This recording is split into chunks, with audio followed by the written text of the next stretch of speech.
Recession, budget cuts, childcare pressures, rents up, bills are up, food's up. We're constantly being told now's not the time to take risks. But what if I told you that this moment right now might be the best chance you'll get to open a nursery? What if I told you that nurseries are not just surviving through these hard times, but in many areas they're thriving? And what if I showed you how people just like you, people without big savings, no business background, even working full time, are building their future through childcare right now? Because in this video I'm going to prove that despite the economy, despite the headlines, and despite what you might believe about your finances, this is still the perfect time to open your nursery. But before we get into all of that, welcome to the channel.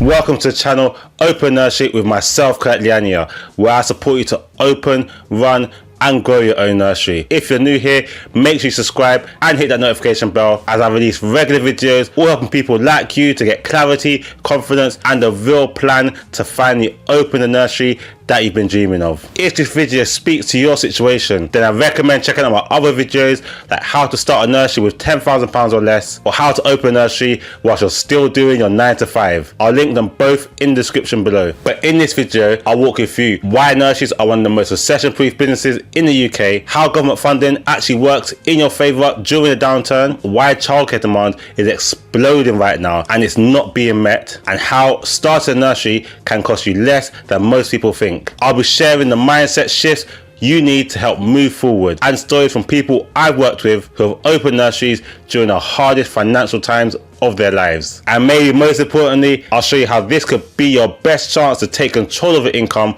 and stop waiting for the economy to fix itself. But let's talk honestly about what we're facing right now. UK inflation has been high for over a year. Average rent is up more than 9% across many regions, and food prices are up, and disposable income is at one of its lowest points in years. So it's no surprise that people feel stuck, afraid, and convinced that this can't possibly be a good time to start a business. But that mindset is built on a big myth. Let me explain. It's a myth that all businesses suffer during a recession. The truth is that some do, but others become more important than ever. People cut out luxuries, they cancel gym memberships, push back renovations and downgrade cars. But do you know what they can't and don't cancel? Childcare. Because they can't. When both parents are working, or when a single parent is trying to stay afloat, they need a safe, reliable place for their child to be. They're not going to choose between childcare and Netflix. They're choosing between childcare and being able to work at all. So while the news is telling you to be cautious, the smart ones are preparing to step into one of the most in-demand sectors in the UK. Let's look at the numbers. Over 16,000 childminders have left the sector in the last 6 years, and more people are choosing nurseries over other types of childcare, with more nurseries opening each year. And yet, despite this, waiting lists are longer than ever. In many towns and cities, parents are being told, we don't have space for your child until next year. Imagine that. A mother returning to work, can't get a funded place, can't afford private fees, and every nursery she contacts says we're full. Now ask yourself, what if you were the one to open a nursery that made space? One of my clients, Aisha, came to me during the 2022 cost of living crisis. She was on maternity leave, struggling with bills and seriously considering not going back to work because childcare was going to cost more than she earned. I helped her look at other options. She had a level 3 experience, she was passionate about childcare, but she was terrified. She thought she needed tens of thousands of pounds and a huge space. But instead, I helped her build. I helped her to find a community centre where she launched a preschool. They gave her 9 months free rent to help her start up, which meant she spent under £10,000 getting started. She initially started with just 10 children. Within the first 3 months, she had sold out. She then doubled this to 20 children, and within the first 9 months, she had reached her capacity. She didn't just beat the recession, she escaped it. There are a few reasons nurseries are built to thrive even when the economy dips. Because they're an essential service, they will have constant demand. Unlike something like a beauty salon or luxury retail, nurseries aren't nice to have. They are a requirement for many families to function. That means even when parents are making cutbacks, they will still prioritize your service. Plus, when you run a nursery, your income isn't just from parents. You may receive government funding, universal credit support from parents, top-up payments, plus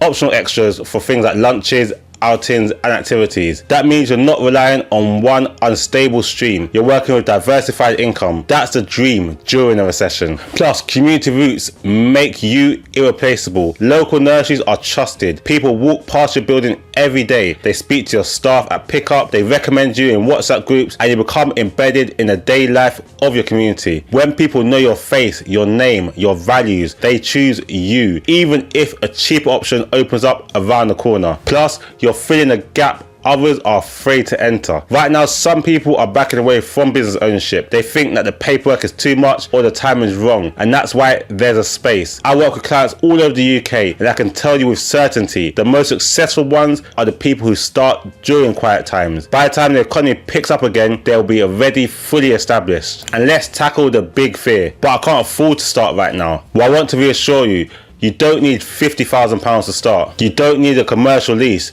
You don't need tens of staff or a fancy logo. What you need is a model that fits your life, a space that's affordable, and a pathway that avoids mistakes. Here are 3 low-cost ways that I've helped clients start. Like with the community hall preschool that I mentioned before, a client in Birmingham launched with around £9,000, which included costing for rent, insurance, toys, staff DBSs, and marketing. She opened up in 1 room with just 6 sessions per week, 3 morning sessions and 3 afternoon sessions, and she filled up her space within weeks. This enabled her to go back to her landlord and open up on the extra 2 days and use other rooms in the community hall. Another client opened in a school premises to run after school club. They started with under £5,000. By the end of the second term in school, they had over 30 children enrolled for this program, which enabled them to then go and get their own building. And like how I started, I supported many other people to open within their home. This helps reduce the cost significantly, which means you only really need to spend money on resources. Using this method, I've helped many people open for a lot less than £10,000. And do you know what made a difference for these people? It wasn't luck. It was knowing what steps to take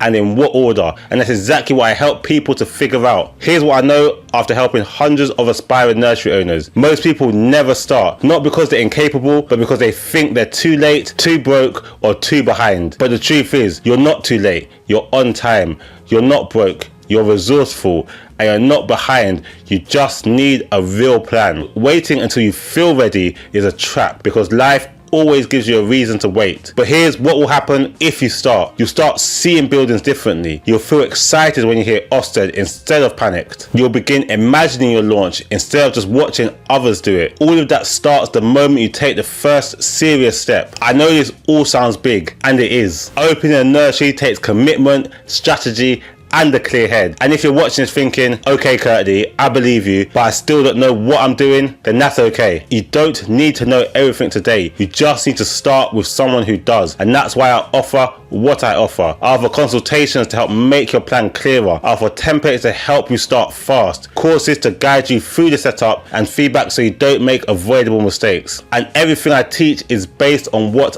I've done, not theory. I've built nurseries myself and helped many other people to do it too. And now I want to help you to avoid what I learned the hard way. And you won't need me forever, but if you want this to work, it helps to have someone in your corner. So let me ask you one last time. Are you going to wait for the economy to calm down, for rent prices to drop, for funding changes to be perfect? Or are you going to build something that gives you more control no matter what's happening around you? Opening a nursery isn't just a business move, it's a life move. It creates income stability, work-life balance, purpose, and freedom. And yes, even in a recession. So if this video has helped you shift your mindset, please like it, subscribe, and leave a comment. Plus, click the link that's on the screen now to tell me what you're planning, and I'll see how I can support you. And when you're ready to make that move, I'll help you do it in the smart way. Because in this climate, smart is better than scared. And building your own nursery might be just the smartest thing you'll ever do. But I want to thank you for watching. Feel free to click one of the videos that's on the screen now, and I look forward to hearing from you. God bless.